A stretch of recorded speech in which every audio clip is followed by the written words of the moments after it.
When Kevin Burns moved to California, he was excited for a new adventure. Not long after settling into his new neighborhood, Burns came across something a little strange.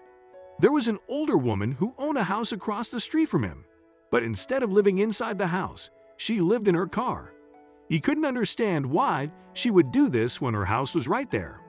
It wouldn't be long before Burns would get to the bottom of this puzzle. But what he found out was a smoking gun story. Before we start, can we get this video to 1,000 likes? Please hit the like button and subscribe to the channel. Burns could not help but wonder about this woman. He wanted an explanation for her behavior. He spoke to some of his other neighbors about it, who told him that this woman, named Ruth, owned the house she slept in front of, but she would never step foot inside it. Burns wasn't at all satisfied with this explanation. He decided that something needed to be done. One day, he approached her to ask her if she needed anything at all. Little did he know that he would not only become her friend as a result, but also her hero. One morning, after an unusually cold night, Burns headed over to Ruth's car. She was awake and seemed more than happy to engage in conversation with him. As they chatted, Ruth became more and more open about her life and told him about her daily routine. Ruth did not explain why she had been sleeping in the car, and Burns didn't want to overstep the mark, but he knew he needed to do something to smoke her out. One morning, Burns took the decision to get a closer look at Ruth's house. What he discovered shocked him. He found many broken windows, boards and blinds, and a lot of mold. It was as if the house had not been lived in for years. It was a total wreck.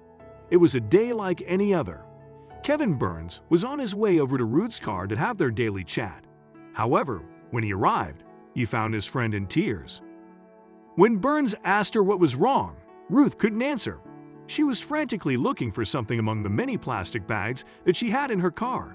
She realized that she must have left this item inside the house, but she had no intention of ever stepping foot back inside. Burns tried asking Ruth what it was that she had lost, but Ruth couldn't seem to find the words to tell him. She seemed completely heartbroken. All of a sudden, Ruth had an idea. "Maybe you can go inside and get it," she said. Despite still not knowing what it was he would actually be looking for, Burns agreed to this. Little did he know what he was about to discover. After Burns agreed, Ruth was finally able to find the words to tell him that she was crying because she had lost a picture of her parents. She believed that the last time she had seen this photograph was inside the house in one of the bedrooms. Burns approached the house feeling confident that he would be able to find it. The task would actually turn out to be one of the most difficult in his life. The home seemed to be in complete disrepair, and it looked as though animals might well have taken over. As he moved closer to the house, he started to smell something foul emanating from inside the house. He walked back over to Ruth and told her that he would return to find the photograph after a quick breather. Kevin realized how huge a task he had on his hands. It would require gloves and a mask, and he would need to take the day off work. Kitted out with gloves and a heavy-duty mask, Burns returned to the house to finish the task he had started. It was clear that Ruth had not stepped foot inside the house for months. When he reached the living room, he couldn't believe his eyes. The living room was the worst room in the house, no question. Everywhere Burns looked, there were piles of bags of trash, papers, and other strange items. After hours of searching, Kevin came across an old box. It was like a little treasure chest. Thankfully, it contained exactly what he needed. Behind the old bookcase, Burns noticed a crack. Upon examining this more closely, he discovered, to his delight, that there was a gaping hole in the wall, which was actually a doorway to a hidden room. As Burns entered the secret room, his mind raced with questions. Was this the only hidden room, or were there others? One thing Burns did notice was that while it was covered head to toe in dust and cobwebs, there was a lot less trash in this room. Despite this, the room still smelled awful. The stale air almost suffocated Burns, even through his mask. Burns inspected the dust-covered photographs, then looked above him. What he saw was completely horrifying. A thick layer of mold covered the bedroom ceiling. It had grown so thick that the paint had flaked off and fallen onto the floor below it. Burns quickly evacuated the room. Knowing that it wouldn't be good for him to ingest the air, he told Ruth that her house had become a death trap. She responded in saying, "I had no idea it had gotten so bad." Ruth agreed to call a specialist and have the house professionally cleaned.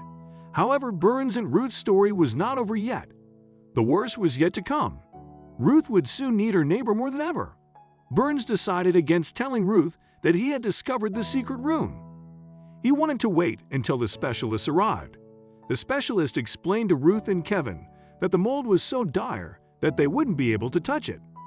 That's how dangerous it was. Worse still, they explained that even the most advanced mold removal techniques wouldn't be able to prevent this mold from spreading further still. There was only one thing for it. They would have to get the fire department involved. Why firefighters? You might ask. They needed firefighters to set the house on fire. While Ruth was obviously sad that the home she had called her own for decades was about to be destroyed, she felt that it was definitely time to move on. Ruth said a tearful goodbye to her smoking home as the firefighters prepared to burn it down once and for all. As she walked away from her property for the last time, she decided now was the time to reveal to Burns the truth behind the secret room he had discovered. Ruth had everything she would ever need inside her car, all thanks to Burns. As the smoker fire started and the house began to burn and created smoke, Ruth explained the sad truth about the bedroom that Burns had seen. Tears streaming down her face, she explained, "That room was where my husband passed away. I didn't have the heart to go in there after he was gone." The moment had most definitely passed. The house was already starting to collapse. The firefighters had to stand by for a full 24 hours in order to ensure that neither the fire nor the embers spread to other houses or any nearby trees and control smoke. As all of this played out, Burns wondered what Ruth's next move would be.